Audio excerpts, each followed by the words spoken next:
Hi everyone, so I wanted to show you this Weeping Bride doll that I made for Halloween. So first of all, I got this Ari Hauntington doll which was already stripped and in my Repaints box, and I added this Barbie sized wedding dress to her. I had to basically just cut some fabric out of the bodice part at the back and sew it onto the doll. The rest of the dress is as it was. I ordered it online. Because wedding dresses for dolls are not something I'd normally have around the house, so I just ordered this one and used that. And then once I painted the eyes black, I then cut the mouth out, and I had a bit of a think, and I was going to do like her mouth got gaping open, looking shocked or something like that, but I couldn't quite think how to get that to stay in place. I tried using some clay in the mouth, I tried hot glue in the mouth, I tried wire, and it wouldn't really do it. I need to find a way of I probably could have done with like cutting the mouthpiece off and then using epoxy sculpt to join it back together once I'd repositioned it maybe, so I might do that next time. Anyway, I stuck with the shape of the mouth as it was. An interesting thing I found out about the Ari Hauntington doll, because she's got this like semi-translucent skin, and it's like got a bit of a sort of purpley petrolly sheen to it when you catch it in the light in some positions. I found if you paint the inside of the head with black acrylic paint, you get this lovely purpley effect to the flesh of the Ari Hauntington doll head. So I thought that was brilliant because it really fitted in with the ghost theme and you know, just really made her look quite spooky. Then I filled the mouth with hot glue and then painted the inside of it black, ready for when I put the teeth on later on. I did fiddle about with the mouth for quite a bit because obviously I didn't exactly want it to look happy. And at first I was unhappy with the shape of it, but then I just decided to go with it in the end. I used my hot glue gun to just smooth down the glue that was around the edge where the glue meets the edges of the mouth of the doll. So I got it as flat as I could. It didn't matter it would be a bit textured because it'll just add to the effect later on. Then to the eyes I added drips of black to make it look like she's crying black tears, to add to the whole spooky vibe thing.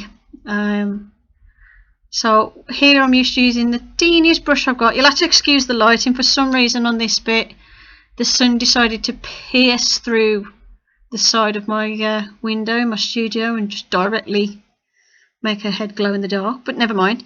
But yeah, what I'm doing here is creating black tears running down from her eyes, several on each eye, and I'm using the teeniest brush I've got and just very fine, like very lightly with the very tip of the brush, touching the doll and wiggling the brush slightly to get these sort of drip tear effects with the black paint.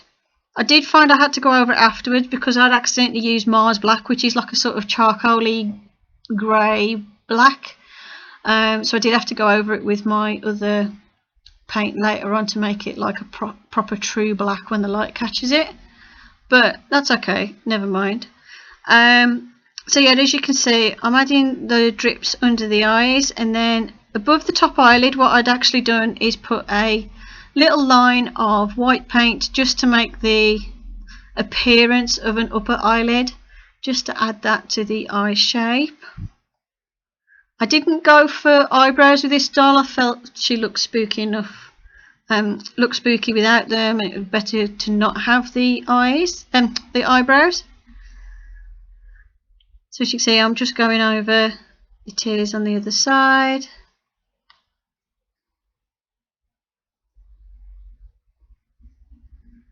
And then I just touched up the outer corners of the eyes.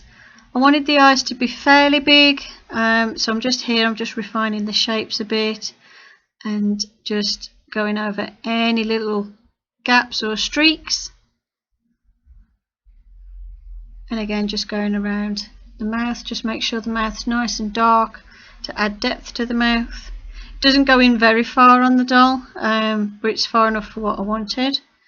Then I added black drips coming from the mouth on the doll as well, going down her chin.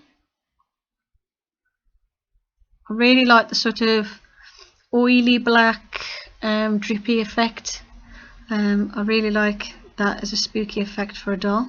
That's when I realised that the sun was in the in view. So as you can see, when she's in the shade, she's the purpley bluey head colour with the drips.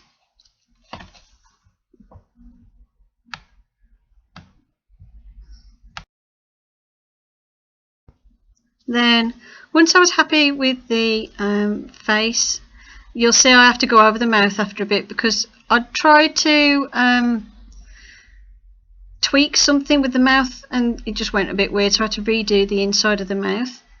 Then it was time to stick the teeth in, and I used some white card that I cut very tiny points out of.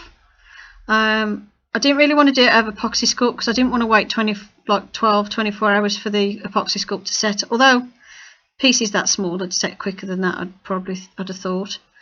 Then once I put her teeth in, I then repainted the black around her lips and the drips of black on her chin. And when I have her on display, oh yeah, I ripped up all the dress and covered it in black and plenty of water. Basically I mixed black paint with the water, and that's it. Hope you enjoyed this video. Thank you for watching, and I'll see you in the next one. Bye for now.